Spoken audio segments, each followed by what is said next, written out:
Hi everyone, back again. It's been a little while. I haven't seen any movies that I really wanted to talk about. We're in the end of the US popcorn season, and then in a month or so you start to get the first of the interesting autumn films, autumn in the Northern Hemisphere, and then the Oscar films in the lead up to Christmas and the New Year. But I have been doing some reading. But even the reading, I didn't have that much to talk about. So one of the comments on my YouTube channel was, you talk a lot about Lovecraft and Mythos, and I don't really know what that is. So on purpose, I've done no research. And the reason why is there are whole books written about H.P. Lovecraft and weird mythos, but really, for that kind of detail, you could just go on Wikipedia for his life and for his effect on literature. This is meant to be a really quick, no-brainer where you can get up to speed so that you just get more the spirit of what Lovecraft did, and then following with the way the shared universe of the mythos was taken on by other authors. And then I'm just quickly going to talk about some books that I've read, which are weird fiction. Now, this is an incredible book. It's The Outsider and Others by H.P. Lovecraft, Arkham Press. This is a first edition, first printing, and I'm just going to look at the year. 1939, printed Sauk City, Wisconsin. The reason why I'm showing you everything is this is the blue dust jacket. And the reason why that is important is the blue dust jacket is the original dust jacket. You will sometimes see, if you go onto eBay or some other things, other biblio auction houses, they will sometimes have the green one, which was printed later. This is the original dust jacket which came with this book, and this book is probably the most influential horror book of that century. There are other books which can lay claim to having influenced perhaps science fiction to a greater degree, but if you think about horror, a lot of the tropes had already been set in the Gothic period. There is another point later on, maybe in the 60s, 70s, where you have more the slasher horror comes into view.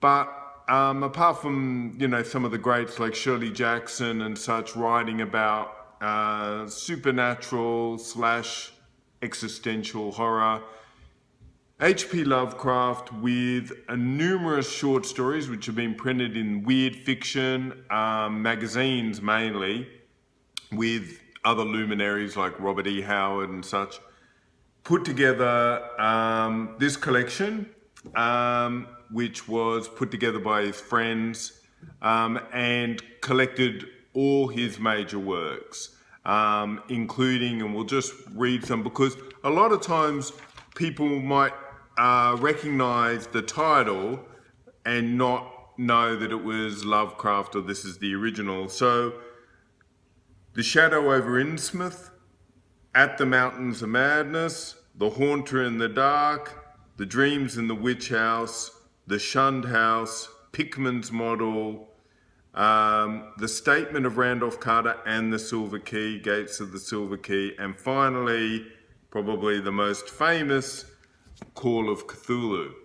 Now, the reason why I'm just telling you a couple of those titles is they now form the backbone of what is weird fiction, which has now become its own beast. So H.P. Lovecraft was a strange guy. I've got biographies in there you can read about. He's got a really mixed legacy because the guy was racist as anything, but he was racist in a way not like, if you have a, horrible old uncle who supports Donald Trump, he's not racist in that way. He was racist in a way which was almost mentally incapacitating, and that is, he was a germaphobe, a xenophobe. It's not even sure how much he liked women. And when I say that, not in a homosexual way, but in a way in which any human contact seemed to be hard for him. And so therefore the racism seemed to come out of his times, also where he was very waspy, kind of, the northeast of America, Rhode Island and New York and Boston.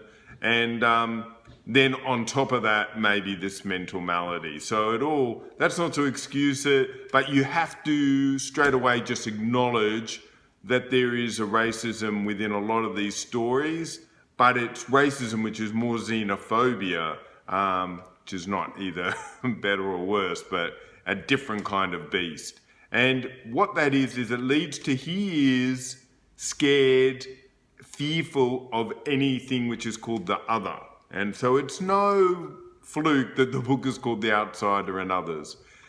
So what he did, which was different, was up to then you'd have a horror story and you'd have the big bad, whatever it was, Dracula, Frankenstein, whatever. And you would then have a hero, ostensibly, and at some point, generally, the hero overcomes the monster, kills it generally, and or puts it away for a while, and then has a happy ending. So what happened was H.P. Lovecraft started writing these stories in which the weirdness was running parallel to the world. And what that meant was often you couldn't defeat the creature. You might be able to kill like a deep one or one of his various incarnations of kind of servants of the elder gods. You could kill those, but you could never kill the gods. The gods were, by definition, super powerful, a bit insane, didn't care about humans. Were basically the level of ants, and if they helped them, great, but who cares? We'll just eat them and destroy them. So what often became a trope was the best you could do generally was instead of the gods visiting Earth and destroying everything, you might be able to stop the mad cultists from bringing that about, and that would stop it for this generation or till the next time the stars are right. And generally you would die doing it because you would see such crazy stuff, you'd go insane, everyone would die because there'd be mass cultists, and you'd put it off for a little while.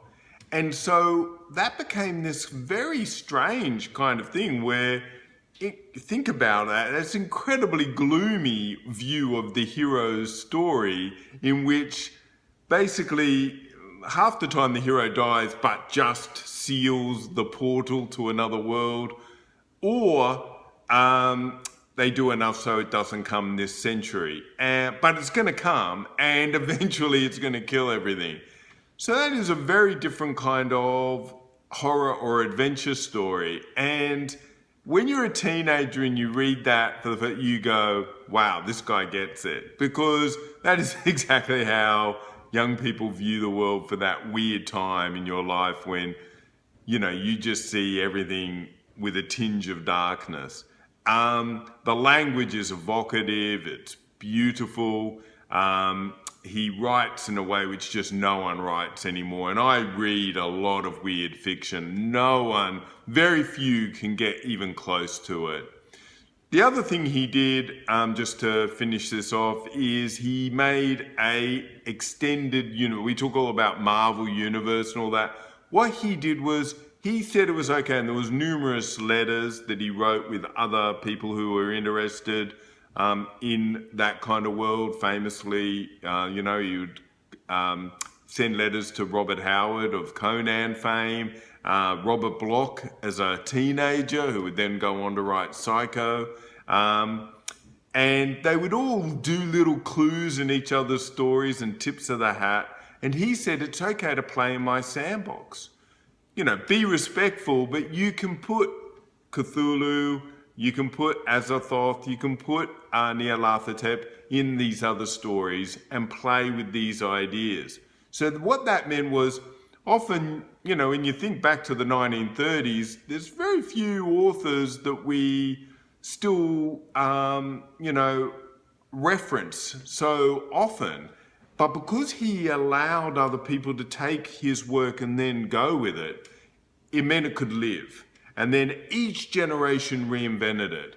And now you have a whole new generation of people, especially young female authors, because often Lovecraft was playing with things like identity and what is evil, who is the other, and it really gives you a big palette that you can use to frame your own story. So that's just a quick thing for that. And then it leads me into just the books that I've been reading lately. This was Ed Kurtz The Rib, from which I remake the world, which obviously straight away you see it's a biblical kind of story set kind of like in the 30s, kind of Dust Bowl America, and a carnival comes to town, a different type of carnival. The ideas are really good. Kurtz can write when he wants, but boy, it's slow going. You know where he wants to get to, and it's difficult going. And some of the structure, it had real structural issues, even though you really like the lead character, and it won a few awards, which is why it got on my book pile, but I'd give it a miss. Then Autumn Cthulhu, and this comes from Lovecraft Design Press, which are a big independent press who, like I just talked about, really love keeping the idea of mythos alive. And this one has quite a few quite good authors, especially Laird Barron, who I really like, and John Langan, who has got some, he's got a short story in this, but I think it's a he, I'm not sure.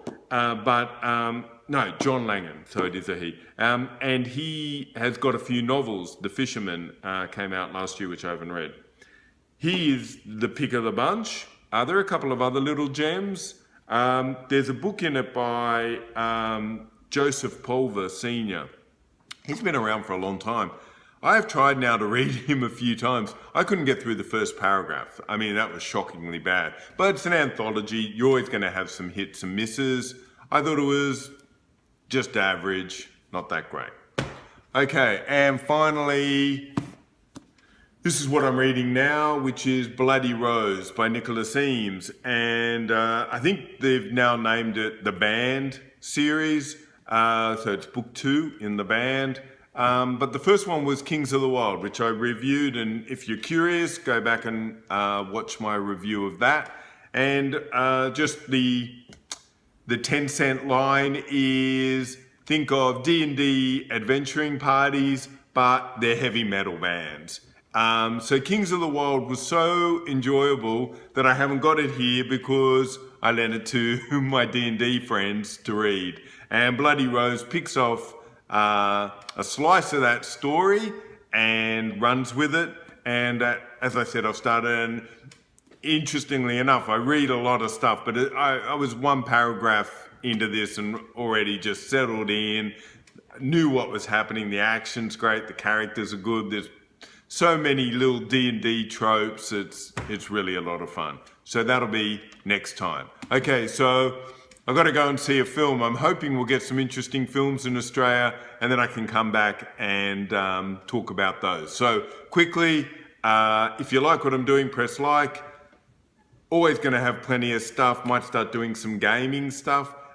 Subscribe, then you'll get everything. Hit the little bell, and then you'll know when I've got new stuff up. And I'm on Twitter, @Guru Eden. I'll see you soon. Bye.